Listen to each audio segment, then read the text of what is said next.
Our next speaker is MeghanMcGee. Megan's from the Department of Nutritional Sciences. She completed her bachelor's degree at McGill University and her master's degree at the University of Ottawa. She's now a PhD candidate under the supervision of Dr. Deborah O'Connor. She's working on improving the health outcomes of children who were born preterm, and her work aims to understand the risk factors for childhood overweight and obesity. She's investigating the role of donor breast milk as a preventative measure in early life.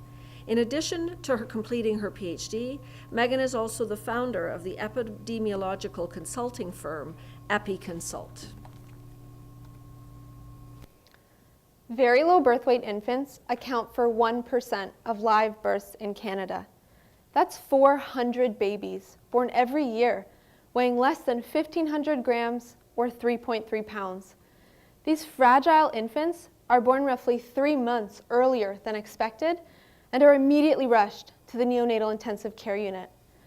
Due to recent advances in modern medicine, infants at the cusp of viability are surviving past the postnatal period and making their way into childhood and adulthood, where, for reasons unknown, are more likely to develop obesity and type 2 diabetes. We know that breastfeeding reduces a child's risk of becoming obese. However, due to several reasons related to preterm birth, up to 70% of mothers just cannot provide sufficient amounts of breast milk to support the demanding needs of their infant, and therefore a supplement is necessary. Currently in Canada, either pasteurized donor breast milk or preterm formula is used to supplement mother's own breast milk. However, the ideal supplement is currently unknown. My research leverages a very successful double-blinded randomized clinical trial in which very low birth weight infants were randomized to receive either pasteurized donor breast milk or preterm formula as a supplement to their mother's own breast milk. Today, these children are 5 years old and they have survived a terrifying start to life. We are recruiting them back to the hospital for sick children, where I help them into a device called the bod pod. And this device measures their fat mass, their fat-free mass, and calculates their body fat percentage. Many of these children, had they been born a decade earlier, would not have survived.